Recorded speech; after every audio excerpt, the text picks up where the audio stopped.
Oui, bien-aimé dans les Seigneurs, to pesi le soso Nzambe, merci. Nzambe oyo aza maître ya temps pe ya circonstance. Nzambe oyo asali biso ngolu, asali biso faveur, ko pesa biso mukola lelo na émission na bino sur le temps de la délivrance. Oyo tozalaka nabino elongo chaque lundi et jeudi à partir de 7h heure de Kinshasa. Elongo na mosali na Nzambe nabino, votre ndotologue, le pasteur Michel Shongo Katoka Ona Saka, pasteur na église Pentecôte, moko yaba église ya communauté des ensemblées de Dieu, église locale Espoir.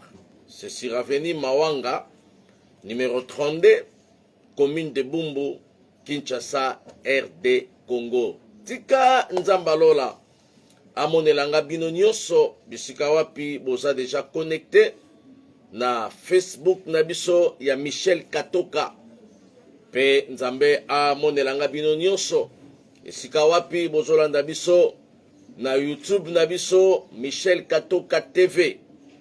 Nzambe apambolelanga bino nyonso ba évangéliste oyo bo invitaka bandeko pour que tozala ensemble na kati ya ba enseignement na biso sur le temps de la délivrance.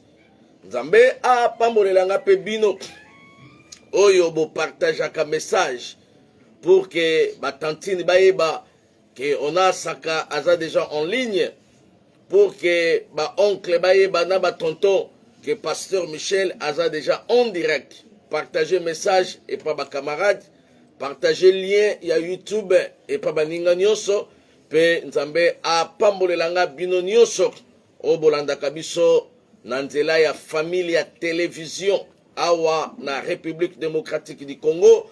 Nzamba mona bino a pambolelanga bino a salelanga bino bolamu na kombo na Yesu. Tika ngolu na kolo Yesu Masiya ezala na bino elongo pe kobosana te chaque lundi, chaque jeudi à partir de 7h heure de Kinshasa tozana bino elongo na ba enseignement na biso.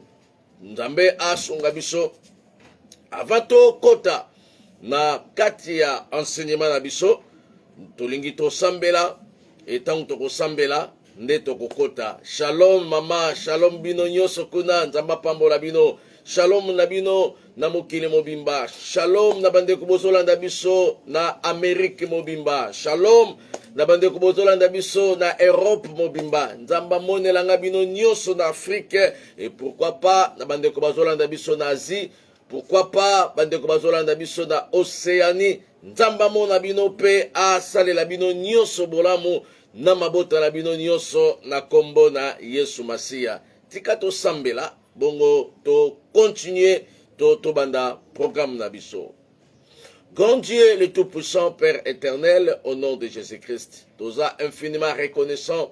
Yakoloba merci et painayo, le maître des temps et de toutes les circonstances. Pour temps qui toko disposé, tolobanatina na sango malam. Tu envoies ta parole et que c'est ta parole qui délivre. C'est ta parole qui donne la solution. C'est ta parole qui amène la révélation, la lumière des choses, afin que ton peuple bazala na confusion te. Tikatango oyo et pesa gloire panayo, cher Saint-Esprit, le patron de la révélation aux alanabiso elongo pe okamba biso na enseignement oyo e bandeli kino suka na kombo na Yesu oyo azali mokonzi kolo pe mobikisi na biso nde tosambeli pe tolobi merci Seigneur Jésus-Christ, amen. Tika Nzamba mona bino, tika Nzamba pambola bino bisika nyonso bino bozwami. Nalingi tolobela na mama na likambo oyo pe tozwa mwa temps ya ko expliquer et puis tokoya kozonga na biso na ba enseignement na biso ya ba rêve mais tozwa mwa muke branche mususu oyo ekokotisa biso na kati ya prière oyo ekokotisa biso na kati ya révélation. Kalobaka tango nyonso, temps de la délivrance, c'est le temps de la révélation. Temps de la délivrance, c'est le temps de la connaissance de la parole de Dieu. Vous connaîtrez la vérité et la vérité vous affranchira. Tango tozoloba, c'est le temps de la révélation. Révélation tokoki kozwango même na pongi. Olali nzamba révélé yo.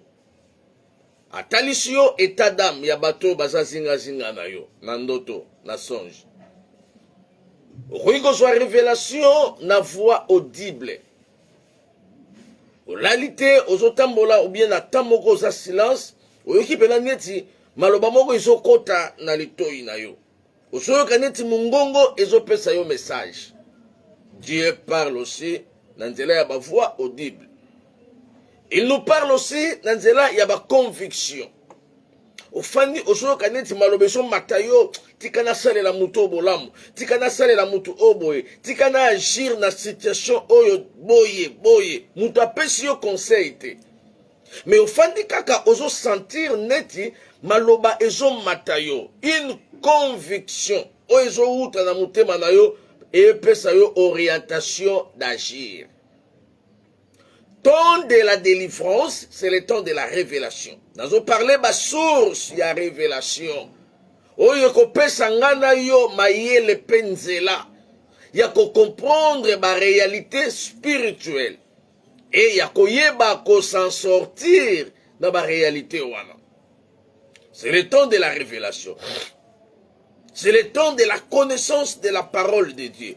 Et révélation mususu, okozwango peut-être ndenge pasteur Michel Shongo Katoka ona saka azoteya. Na kati ya mateya na ngai, na kati ya enseignement na ngai, nzamba koki kosala ke yo o se retrouver. Et soki yo o se retrouver na kati ya enseignement, c'est aussi une révélation de la part de Dieu. Nzamba sepeli nga na enseigner. Nzamba sepeli nga na teya. Et après avoir yo koyokanga, après avoir yo kozala sensible koyoka mateya oyo, Nzambe akoki pe komemela yo révélation. Ah! Non, merci Seigneur pour l'enseignement du pasteur Michel. Non, ils allaient vraiment pour l'angaï. C'est ça la révélation. Ah, merci Penza. Pasteur Até Ibiso dimanche. Ah, Makambate Ibiso Penza. Dieu m'a parlé. C'est une révélation. Ah, merci vraiment. Donc, tu peux commencer à glorifier le Seigneur par rapport à ma révélation. Nanzela Yaliloba. La parole de Dieu est une grande révélation pour l'Église. La foi vient de ce qu'on attend. Et ce qu'on entend vient de la parole de Dieu. La foi est ma révélation, la foi est ma croissance, la foi est ma miracle, mais tout ça vient de la parole, la révélation de la parole. Yango na ebisaka bana nzambe, mwana nzambe ya solo afandaka na révélation ya liloba na nzambe. Que dit la parole par rapport à ma situation? Que dit les Écritures par rapport à mon problème? Que dit la parole de Dieu par rapport à ce que moi je suis en train de vivre actuellement? Quelle est la pensée de Dieu? Révélation eza nini nde ekosunga biso. Molimo mosanto asungela ngai yo, pe molimo mosanto akambelela ngai yo. Nalingi tolobela message oyo, pe nazo sambela. Molimo mosanto le patron de la révélation. Asala yongolo pour que olandanga na litoi ya molimo mama oyo kanga lokola bato nyonso te mais oyo kanga na particularité oyo nkolo apesi yo to abongiseli biso. Nalingi mama ti alobisa nanu Biblia que dit la Bible, que dit la Constitution na mukanda ya Jonas chapitre 1 verset 8. Nakokende malembe esika tokosuka lelo tosukisi tosambeli jeudi tosali continuité esika tokosuka tosukisi tosambeli. Lundi prochain tosali continuité pour tout ça en direct. Yebisa déjà bandeko nyonso on a saka chaque lundi na jeudi à partir de 7h heure de Kinshasa de tokosala continuité. Et ceux qui va partager aux une heure nyonso yo kozwa biso yo peut partager yango et pas batantine pour batantine peut bakota na kata programme oyo peut tokosuki sango na prière ya retraite pour dans le kumu na Nzambe. Que dit la Bible? Que dit la Constitution? Na mukanda ya Jonas chapitre 1 verset 8. Mahamati lobisa na no Biblia. Jonas chapitre 1 verset 8. Je lis au nom de Jésus. Amen. Alors ils lui dirent, Pe na sima na yango bayebisi ye. dis-nous. Yebisa biso, dis-nous. Mon frère, ma soeur, dis-nous. Yebisa biso. Tolingi toyeba vérité. Yebisa biso. Vérité ezanini. Qui nous attire ce malheur? Nani yango wana oyo azali kobendela biso malheur oyo na vie. Nani yango wana oyo azobendela biso malheur na kati ya famille. Nani yango wana azobendela biso malheur na kati ya société, na kati ya entreprise. Qui nous attire ce malheur? Nani azobenda makambo mabe o na kati ya libota. Il faut libota et avancer. Il faut famille et kende liboso. Mais qui nous attire ce malheur? Qui nous attire toutes sortes de difficultés oyo na kati ya famille? Qui est derrière cette situation que bana basi babala kate na kati ya famille? Qui est derrière cette situation bana basi babalaka me babota kate na mabala na bango? Qui est derrière cette situation? Batu bakende poto me ba se retrouver te, ba travailler sans papier. Qui est derrière cette situation? Ba oyo ba pesela bango mongo libala te bazobota. Ba oyo ba pesi mongo libala ba obota te. Oh, sikoyo to effacer mariage, to tikala na biso kaka ndenge wana. Po soko tali ye ba pesela e biyuma te. Ba pesela e nzimbu te. Ba pesela e doti te. Azobota sans tenir compte d'orthographe. Me yaki ngandi. Ba pesa vunga ya tata, vunga ya mama. Malafu mamenu ingo, nzamba, lungwila, makasu, nyonso bapesi. Mais mutu bapeseli makambo. Malheur na kata vida ye. Qui est derrière cette situation? Bien-aimé dans le Seigneur. Lobi sa Bible tokende ko continuer enseignement. Balobi ndenge ni mamati. Quels sont tes affaires? Misala na yo ezanini, tolingi to identifier yo.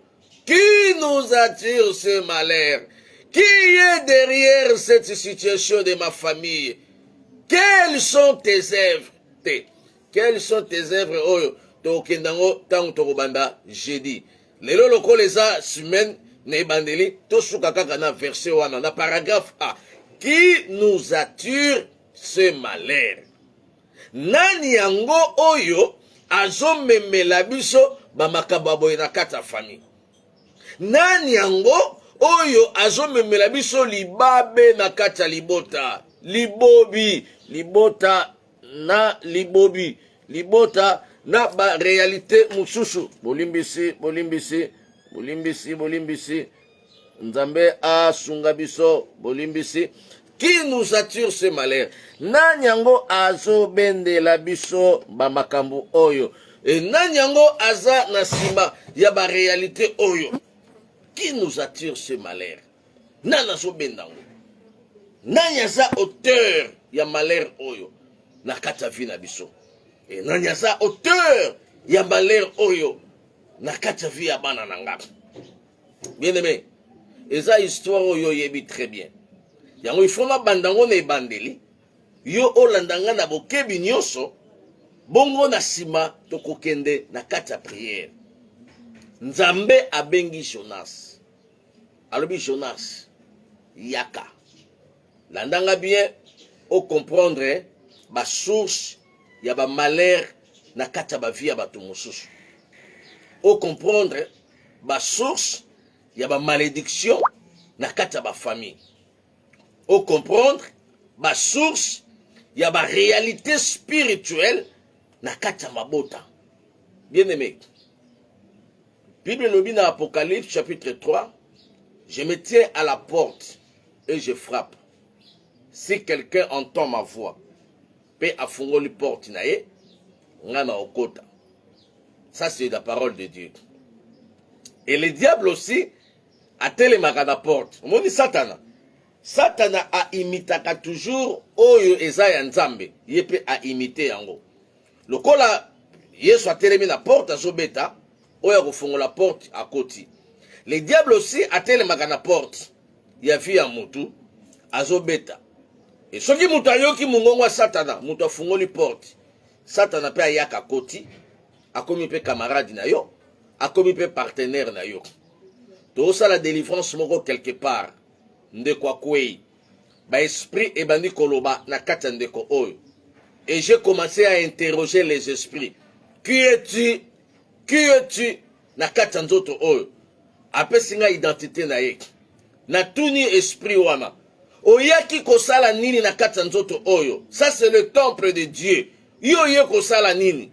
Esprit elobi pa mutu akoyaki na fandaki na nga ye moko mutu abengaki nga ye moko mutu alukaki ngai yango nga na ye na kati na ye siko yo kobimisa nga ndenge nini mukolo nzoto mutu abenga nga mukolo nzoto mutu ainvita nga mukolo nzoto mutu afungola nga porte mpona kota siko yanga na yo nini pasteur tika nga mafanda na résidence na nga tika nga mafanda po mukolo nzoto mutu akotisa nga nazalaka musika et na tuni esprit ozalaka musika wapi et puis akotisa yo ndenge nini invitation nini oya pesa yo po yo kota na nzoto na ye alobi tango wakendaka koluka ngai epai ya nganga oyo azalaka Nicolas Selembao oyo eza na kote ya Suède na kote ya baapôtre Achille Benito Selembao oyo eza na kote ya Belgique Selembao oyo eza na kote Allemagne abi ye moko akendaka koluka ngai na Selembao nafandaka na nga alongwa musika alongwe maboma marché ake koluka nga tina kaluka nafandaki na nga ndenga nakotaki na kati na ye par rapport invitation na ye.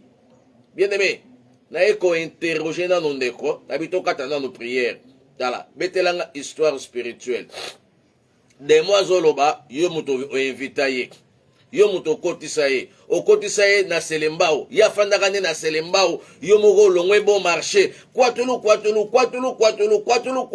ozwi transport ya Victoire okomi na Victoire babela bumbunzela landu Selembao ozwi Selembao oyo eza na kota France kuna na kota Lyon okomi na Selembao a Lyon okepe ba pensionné adresse oketi koluka ye na kaluka oyo ya Belgique nde akendaka panganga nganga wana apesi bikila nganga wana apesi singa po azala invisible bamonaka ete na kopo bandai kosala po apesi likasa abilikasa oyo okotia na lolemo esika nyonso koloba bandondima yo etango asali makambo wana bandimaka ye pour 3 mois après babengana ye na musala wana nalingi nayebisa mwana nzambe s'il y a des gens qu'on ne peut pas collaborer avec eux, premièrement c'est le diable. On ne peut pas collaborer avec les diables. Les diables a changé, changea. Boyokani na 8h, après sur inspiration, na 23h, kende, buka mutu wana porta ndaku kota. Yemoko mutu après sur inspiration, okepe obuki, okoti bakangi yote.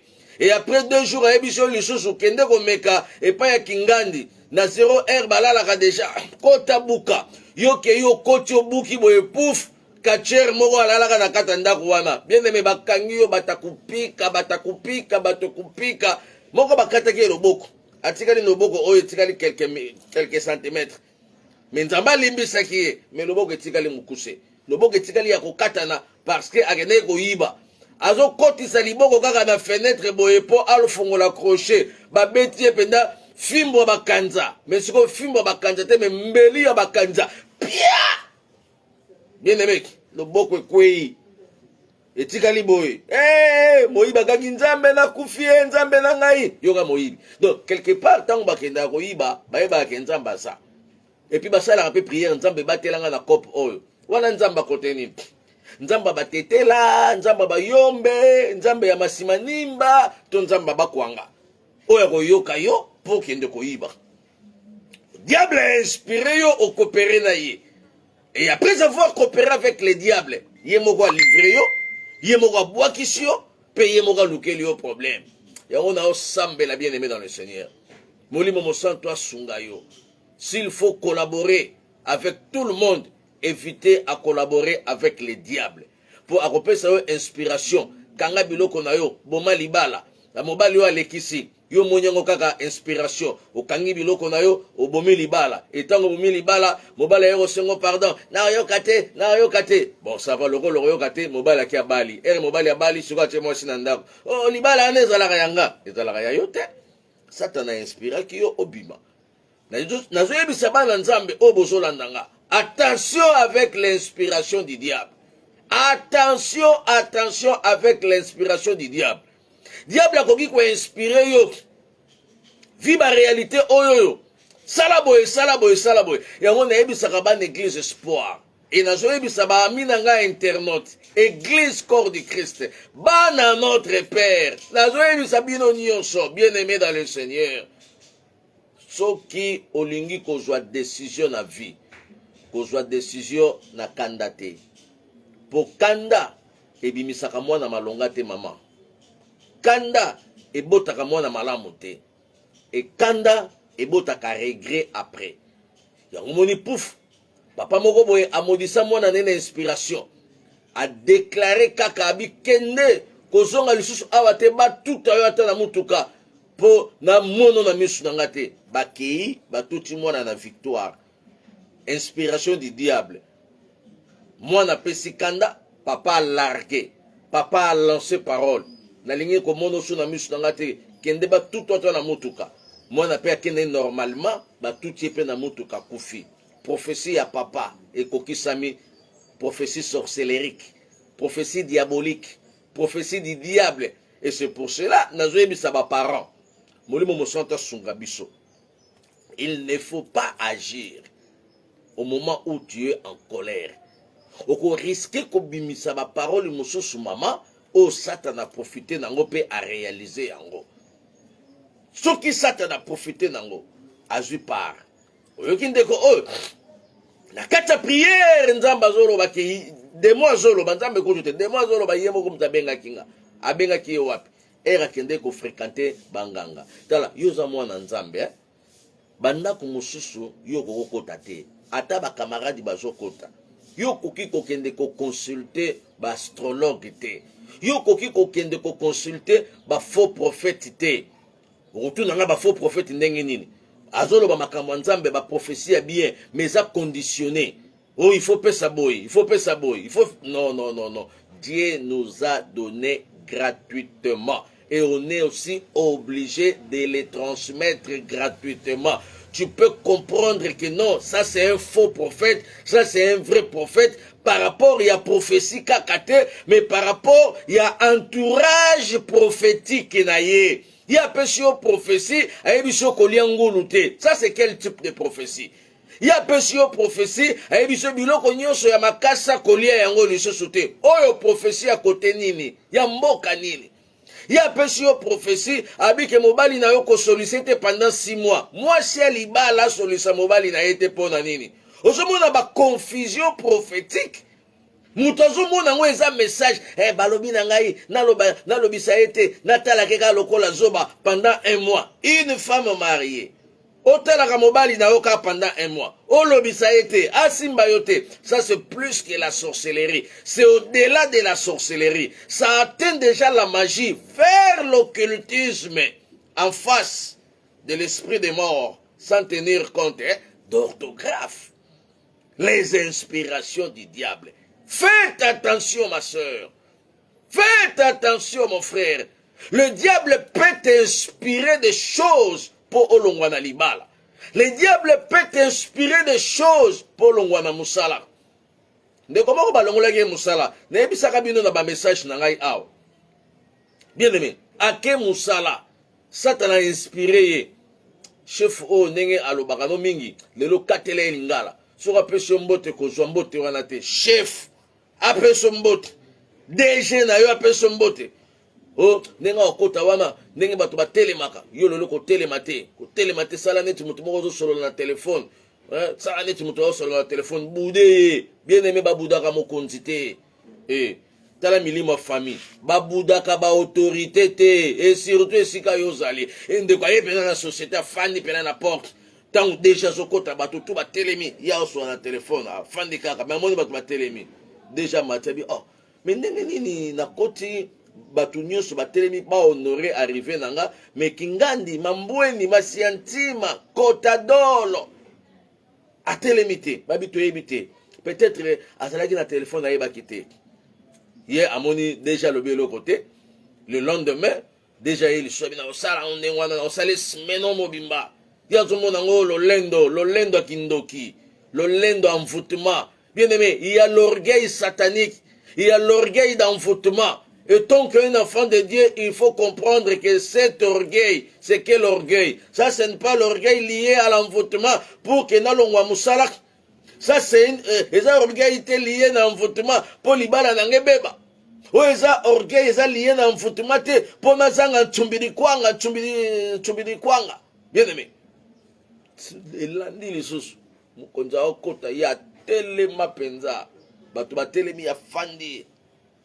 Chef à côté abino oyo déjà azo jouer na kiti na ngai azo ko honorer kiti na ngai te basaleli congé il y a une semaine bagé pesa ba pesa bi une semaine ça va pas de problème et na ngopé lo côté na ofanda na ngai une semaine après na ozonga etanga zongi avant ya zonga basaleli penda bi yo ko zonga le société surtout so ba biso ke kende to kobenga yo on va t'appeler. Donc, yoko yate, biso de tokobenga yo. Tokobenga après 2 ans, tokobenga après 5 ans, tokobenga après 10 ans. Tokobenga yo. Bien aimé. Mais vous voyez biso mikolo. Monsieur, comme kaka, oh, tokobenga yo. Et là, qui c'est une révocation de la sagesse. Ça, c'est une révocation de la sagesse. Tout n'a pas chef d'entreprise. Bah, voyez bisabino. Il y a des révocations de la sagesse. Bah, peu sur révocation, mais, bah, nous gérons malembe na la sagesse. Pourquoi? Parce que vous allez qui inspiré et pas à Satan. Bien aimé dans le Seigneur. Nzamba yebisi Jonas. Jonas Yaka mon fils. Na invité yo Yaka. Na kota na utilisé yo. Na kota na orienté yo. Na kota na mema yo na degré ya bénédiction. Yaka. Na yo kisango. Libota langa kuna. Bada na posa. Yaliloba. Jonas Telema. Mama ti banana na po mama oya yoka. Ta muso kanisa pasteur Michel Azolo bakaka pamba. Jonas chapitre 1 verset 1. Kokene no musika te pour kendeko oyo kaka yoka. Ndenge nini dialogue oyo salamaki. Comment nzamba benga kiye. Yo pe sala attention. Tangu nzamba zo benga yo pa peso musala. Zala sensible na écoute nzamba. Boya ba invitation satanique. Talande ko akoteki satana, satana koti na kati ya fina ye. Pourquoi que ndeko fréquenter ba pesi ba biloko ba pesi ba bikila. Yo zala no zala ba bikile belé ba pesa yo. Okoma na poto mais ozana bikila. Oliaka ngolo te na poto. Okoma na poto ozana bikila. Oliaka biloko te ba pekisa yongo. Oh na belaka maladi moko boy ba pekisa nga biloko.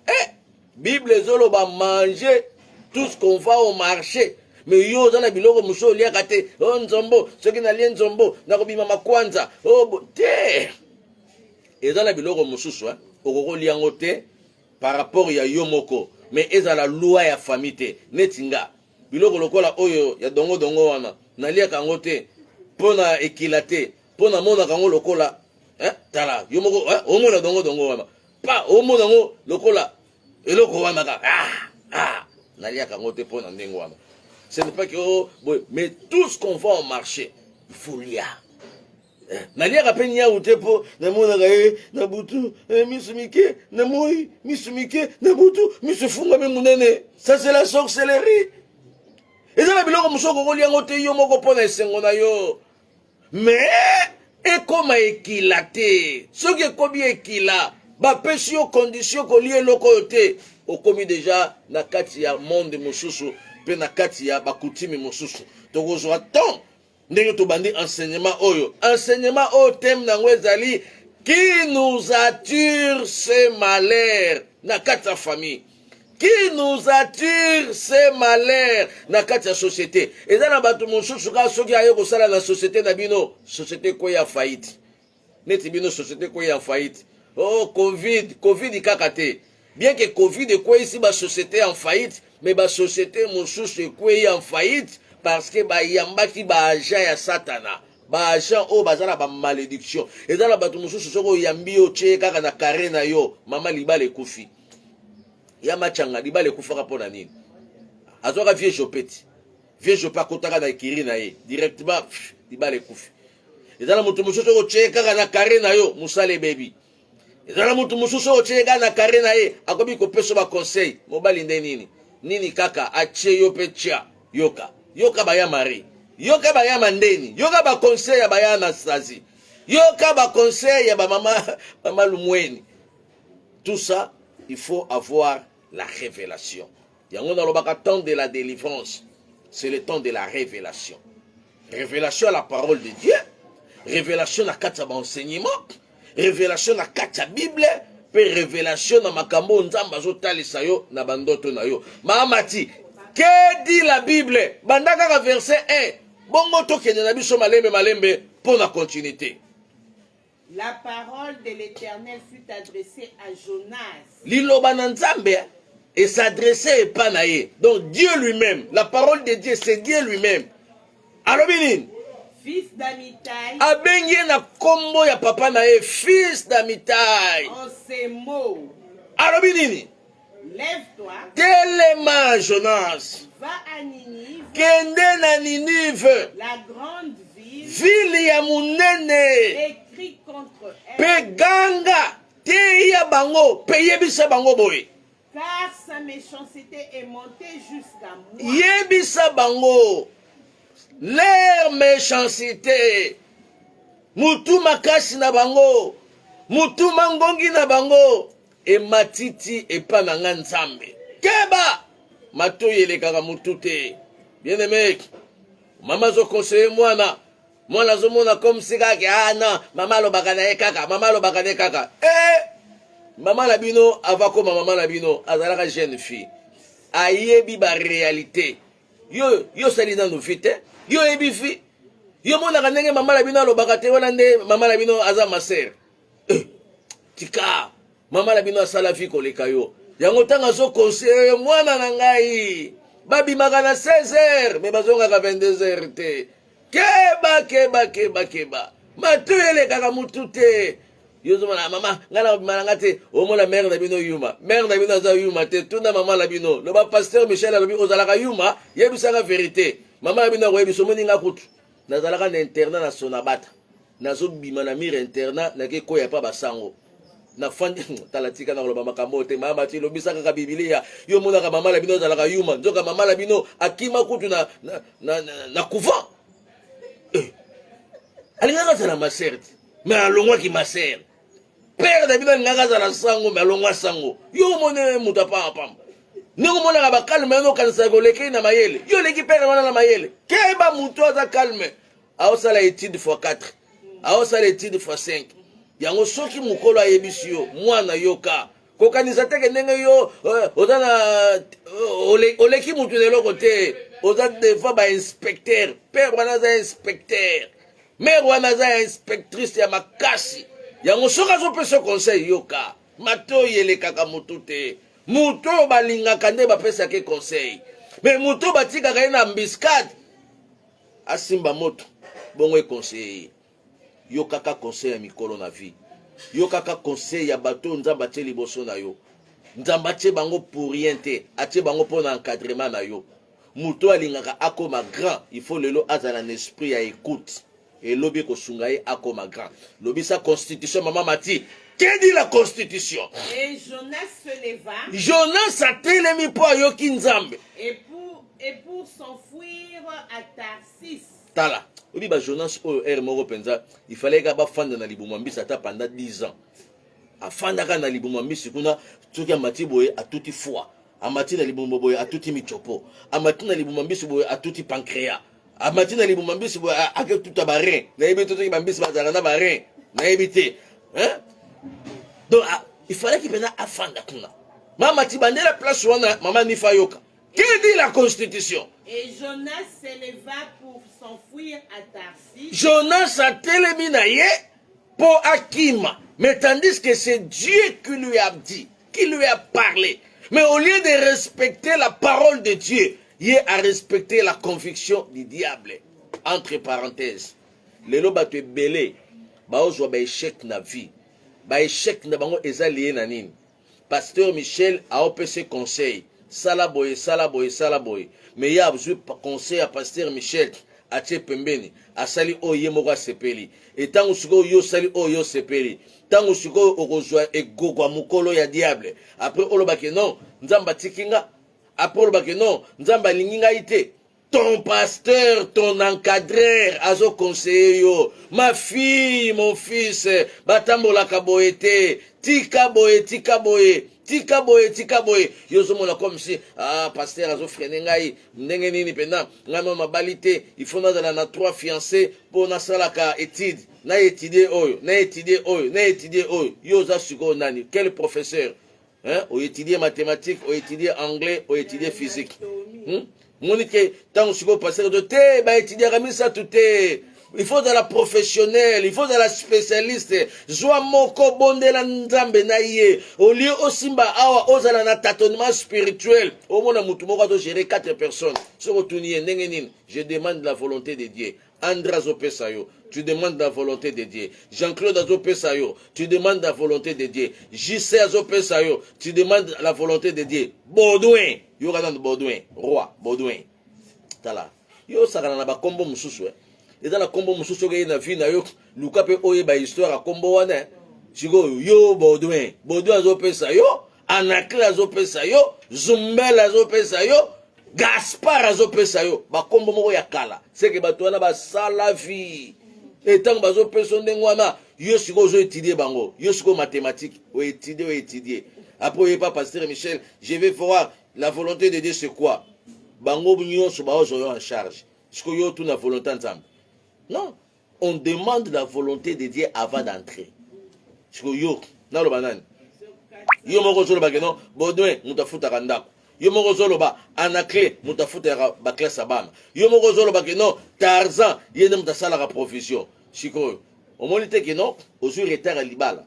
Soki o se focalisaka et pas ya mutu moko, mais makambo tambola ki vitesse. Yango mola mutu msu bato linga ba bala te aomona ke soki baye ko bala ye ba avantage union soana et aussi là ndoka aussi longtemps oza ko freiner libala pour na ba avantage wana ya oya zalaka na mboka boyeki oya zalaka na États-Unis bokuta na kate bosololaka na téléphone oya zalaka na Canada bosololaka oya zalaka na Belgique bosololaka oya zalaka na France bien aimé ozwa retard ngoko mutako linga ko bala yo apesi na ko bala on a 2024 au pays à Canada a dit que non na somelo ndako na 2025 na de compte final nanga ya 2025 obo ilibala a Jésus kende omoni matama oyo elembaka ato che make-up il y a des fois au che make-up e boyi make-up e bon nango o che pena make-up makasi e bon nango make-up e comme ça kaka boyi e boyi nango e bi que non yo oza matoi makasi oza matoi mangongi il y a des choses tu dois te décider.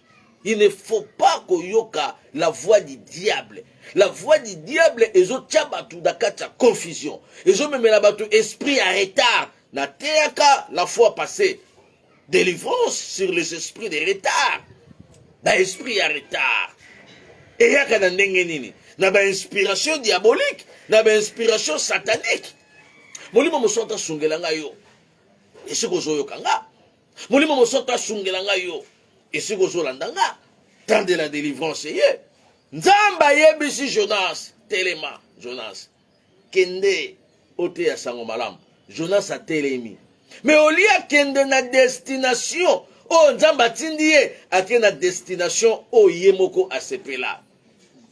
Batebele, bazwaka ba opportunité à vie.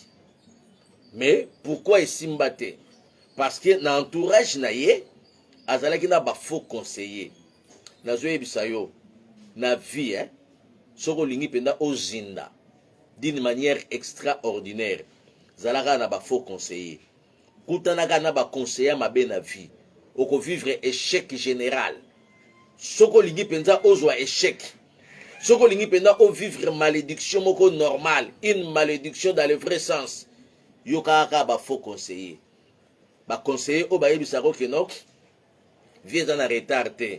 Effectivement vie eza na retard te ndenge ba conseiller na balobaka mais yebango soko mi na 60 oyoko banda kobota pour moi na koma na 15 ans yo komi na 75 ans siko olembi déjà au moins te ko sumo retard ata babage vie eza na retard te nayebi te mais nga nazo yebiso te il y a des choses soko osali yango lelo et ozala na avantage ki oyo osala yango après 15 ans soki vie ezalaka na retard te siko oyebi te eza na age moko ménopause mpe yaka et soki ménopause eye vie ekomi na retard akobota te tala koyokaka bato wana te yebisa bango pasteur Michel Shongo Katoka ona saka l'endotologue alobi na kosala makambo na temps oyo nzambe ayebisinga na sala et puis prière na yo ezalake okutana na baconseiller malamu nakutani na ndeko moko ayebisinga pasteur Michel nalandi enseignement na yo et soki nalandaka enseignement oyo avant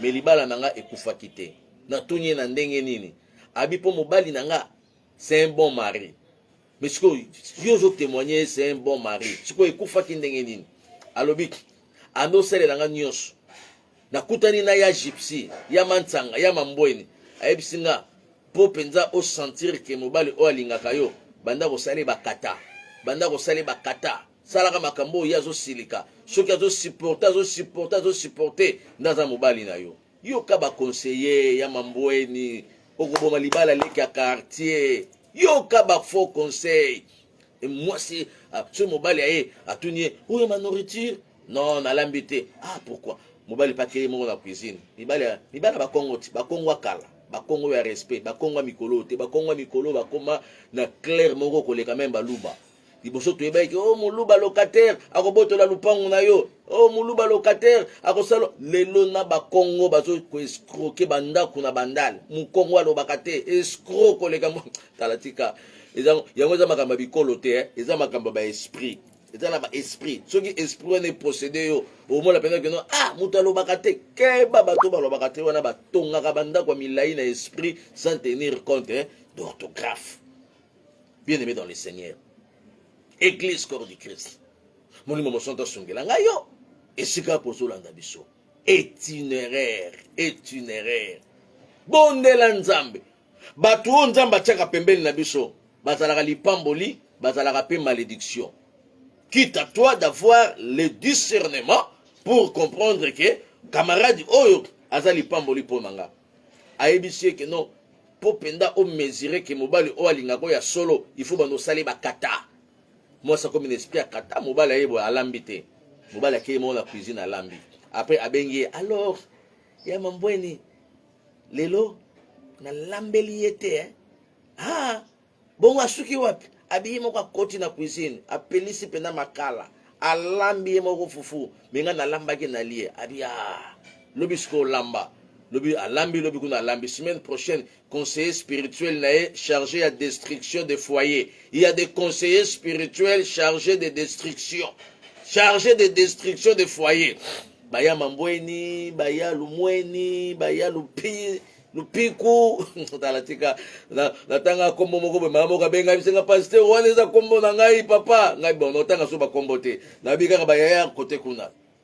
Après c'est deuxième conseil ebisi lelo alingaka mungu ate yalinga biloko mungu ate po atala proma secret abi lamba cha penda vera mungu alambi penda soso azu penda soso ati mungu koto alambi pondu ate pondu mungu mobali tango ye ah lokole ezalaki plan préféré na ye tala pondu so bati mungu ebele basukola kango te yo somoni pondu bati mungu ebele basukola su pondu po pondu elongwa mungu mais tango pondu ezolongwa mungu olingo sukula pondu po elongwa mungu na gu ya pondu nyonso na maye wow baconseiller mabe asali ndenge wana mobali ameka boye pondu mungu ameka boye epi mokolo yango bayaki na camarade na ye batala boye pouf mungu abi oh mais yo ebiki mobali nota na proma sucre mais pourquoi c'est makambo boye nayebaki te ba camarade basepelaki te sango ekendaka pa bato te ekei sango ekei abengi susu ya mambo lelo mungwa nde makambo lelo mungwa nde seben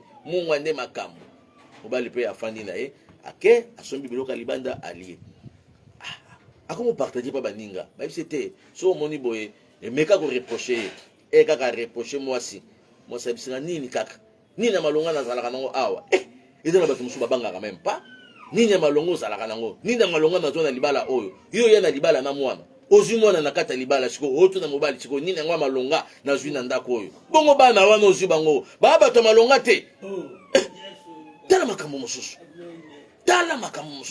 libala yango mpe na yaki nazwa eloko te yo yaka yo moko lelo okomi na bana misato okomi na bana mibale oremercie mobali wana te kaza amakasi siko yo lobaka keno nazwa eloko te yo lukaka siko ozwa nini ozwa mbonga lupango osombela babote na bino lupango na mpasa na bibwa ndo monake mobali wana asungi yo baconseiller ya mabe. Bien aimé dans le Seigneur, église corps du Christ esika nyonso ozolanda ndotologue libala oyo epanzana mobali alobaka te eraki abeteli bato abeya te moso na lingi yo te moso na lingi yo te mobali mpena ayebisi bon merci ndenge tofandaki nga namoni nasali na nga nzela mosu abisala nzela na yo yamba nde nayebisi eke no akoloba ndenge wana me yebisi asala nzela na ye akoluko kaka ye nani mwana mama Maria otondi Gracia mokonzi azali na yo mobali asali pena nzela mosusu abali pe mwasi wana atikali na molimo na celibat omoni azalaki na molimo ya celibat te siko nini eposedaki ye baconseiller ya mabe. Pasteur Michel alobi aux femmes mariées il faut kozala na baconseiller ya malamu bakamarade ya malamu. Aux filles fiancées il faut kozala na bakamarade ya malamu oyo bakopesa yo likanisa malamu. Na bato baza badivorce bozala na bakamarade ya malamu mpo nzambe akozongisela libala ata oza divorce me nzambe akoki kozongisela yo mpe atie moto moko na nzela na yo pour ke ochange na caractère oyo ememaki yo na divorce obongisa yango. Yo kanisi divorce eza nini? Divorce eza étape kaka ya vie, étape ya vie. Eloko moto asatandaki nango te est arrivé. Et ntango c'est arrivé, il faut que osala ba étude pourquoi est arrivé na kati ya vie nanga nasalaki nini et puis on accepte yango. Après un temps le Dieu de la restauration akoya na secours na yo pour atia moto yango nzambe atindi pasteur Michel aya koyebisa yo. Il y a d'autres malheurs na kati ya bafille na biso moko to ofungula ba porte yo ofungula porte nini omoni te ke comportement oyo ozokoma nango libala no lobeba atozo ba age eza nanu nano na 32 ans ate baby nano na 37 bakolinganga oui bakolinga yo me oda na bana bakolinga yo mutu wana il faut na mutema munene po ya kozwa charge soka za na mutema mukuse omoni kaka nalingi soso nalingi makite ozangi lisusu kimia okoti na monde d'attention okoti na monde estomac okoti na monde mosusu yango soki nano epanzani te bo arranger soki nano ekomi na stade ya mabe te bobongisa soki nano ekomi na stade oyo tika somba kota bima kende leka fanda. C'est le moment, temps de la délivrance, c'est le temps de la révélation. Temps de la délivrance, c'est le temps de la connaissance de la parole de Dieu. Vous connaîtrez la vérité et la vérité vous affranchira. Et si donc le Fils de Dieu vous affranchit, vous serez réellement libre.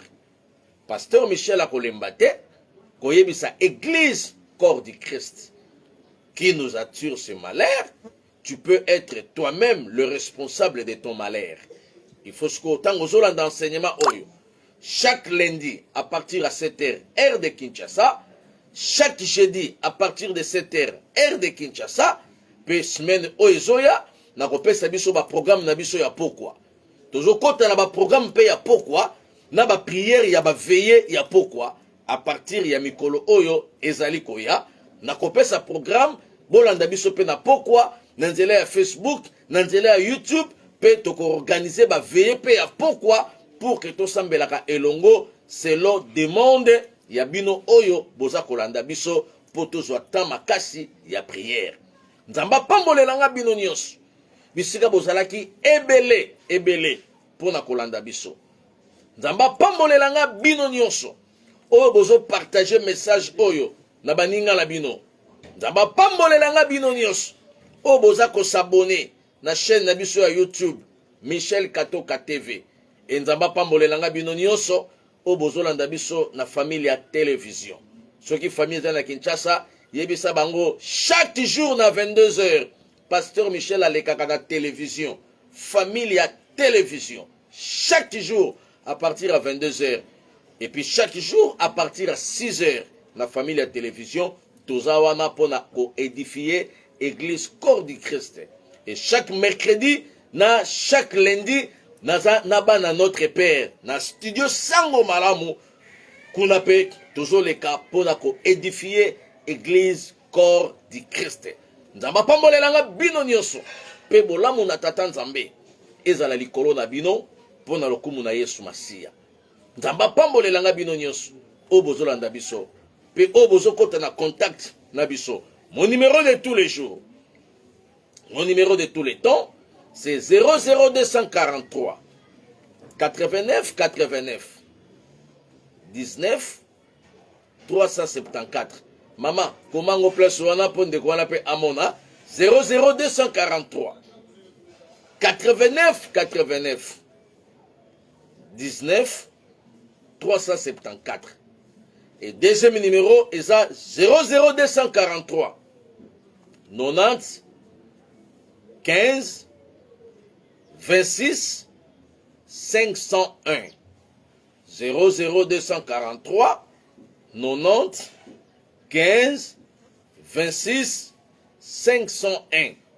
Tous les deux numéros wana eza na WhatsApp soko bengi Pasteur Michel toko zwana toko solola pe toko bongisa. Soki famille eza na Kinshasa, Église Espoir, nous sommes sur avenue Mawanga numéro 32 commune de Bumbu. Nzamba pambola ndeko Benjamin namoni déjà a tcheba numéro nyusu mibale yango wana eza pe na WhatsApp na tous les deux numéros wana obengi ndotologue okozwaye. Nous sommes sur avenue Mawanga numéro 32 commune de Bumbu. Église Espoir eza wana chaque mercredi dans la culte enseignement de 17h à 19h. Il n'y a pas de délivrance sans les enseignements. Et tous les jeudis, je reçois tout le monde sans condition. Oh, mais ma brique, tu sais la brique nine. Tu donnes l'opération achat parcelle. Tu connais bisabana nzambe, tu donnes l'opération achat parcelle. Nyoso nzamba tche na mutema na yo, bisika nyoso landi biso. Soki nzamba tche na mutema na yo, o soutenir biso. Na opération achat parcelle. Numéro na biso ya banque, yango neza likolo ya ING ya Belgique. Nyoso o nzamba kotia na mutema na yo, o pamboli biso pour la opération achat parcelle. Numéro à banque ezawana ING na Belgique. Et kozala lipamboli to soki po sepeli kozwa ba coordonnées na biso pour na soutien ya opération achat parcelle to kopambola nzambe mais to kotia condition te que avant mon pasteur il faut me maboyer o me ma brique o me ma tol o me ma kitsa pembe te. Nous Dieu nous a donné gratuitement et on est là aussi pour les transmettre gratuitement. Tous les jeudis je suis là de 9h à 15h pour recevoir les enfants de Dieu. Peto solo là, topé sanaba orientation. Vendredi, qu'il ta délivrance, de 17h à 19h. Toujours dans Église Espoir, Mawanga 32, commune de Bumbu, référence la maison communale. Puis dimanche, tout dans la culte, il y a adoration de 9h à 12h. Et lobby dimanche, tout Pambo Makimakasina, l'homme de Dieu, l'apôtre Achille Benito Ngapena, na ya Suède. Tout à l'heure qui vraiment béni dimanche na apôtre Achille Benito, apôtre Nabiso Oyazalaka na Suède, na église assemblée des disciples de Jésus-Christ na Suède. To pamboma ki na apôtre Achille, vraiment nzamba pambo l'apôtre Achille, passage nae ezalaki une grande bénédiction pour l'église ainsi que pour tout le monde au balanda ki biso na Facebook, au balanda ki biso na YouTube. Komba nzambe e komisama tika nzamba monelanga bino nyonso bisika bozalaki ebele nzamba peso ba conseiller bien na vie nzambe apesa bato malamu na vie oyo bakomema yo musika na baconseil mpe oyo bakolakisa nzela na kombo na Yesu. Tika nasambela pour que déclaration oyo et se réaliser na kati ya vie na yo ya baconseiller ya malamu. Père éternel, au nom de Jésus, yo tindaka liloba na yo po ekangola bato oyo bongisaki. Pambola mutu nyonso oyo alandi message oyo na tous les 4 coins ya mokili mobimba. Bolamu na yo ezala favorable. Nzambo ya kutanisaka bato na bato ya malamu po bakwela berere te. Kutanisa ndeko mobali oyo. Tout autour ya ndeko mama oyo pesa ye ba conseiller malamu. Tout autour ya ndeko mobali oyo nzambe pesa ye ba conseiller ya malamu. Tout autour ya ndeko oyo yokinga kutanisa ye pena ba pasteur malamu. Ba pasteur o bakabolaka te, mais ba pasteur o basangisaka pe balukaka kimia na kati ya ba famille. Na pamboli église corps du Christ. Na pamboli bana nzambe nyonso na mokili mobimba o balandi message oyo. Eli bondeli na nga nkolo osalela bango nzela ya kimia. Confusion ezala musika na bango. Bazala source ya malheur te. Pe bazala ba porte ya malédiction te. Mais bazala ba porte à faveur. Bazala ba porte à grâce. Na pamboli bango na li pamboli oyo yo. Oyo ezalaka suivi na eloko moko te. Dans le nom glorieux et précieux de notre Seigneur et Sauveur Jésus-Christ, nous avons ainsi prié. Amen. Amen. Amen. Tika nzamba monelanga bino, tika nzambe pambolelanga bino nyonso, bisika wapi bozalaki ebele na mokili mobimba pona kolanda biso. Partagez message ezali pamboli. Partagez na 5 personnes, sala moi effort au partager na 5 personnes et gozala vraiment li pamboli, c'est une façon d'évangéliser. Pasteur Michel a prêché, a enseigné, toi tu es là pour partager. Et le Dieu de la Bible a rosangate ko pambola biso. Nzamba pambola bino pe amonelanga bino. Ezalaki yabino mosali. Votre ndotologue, le pasteur Michel Shongo Katoka Onasaka, depuis la République démocratique du Congo. Que le Dieu de la Bible vous bénisse. Bye.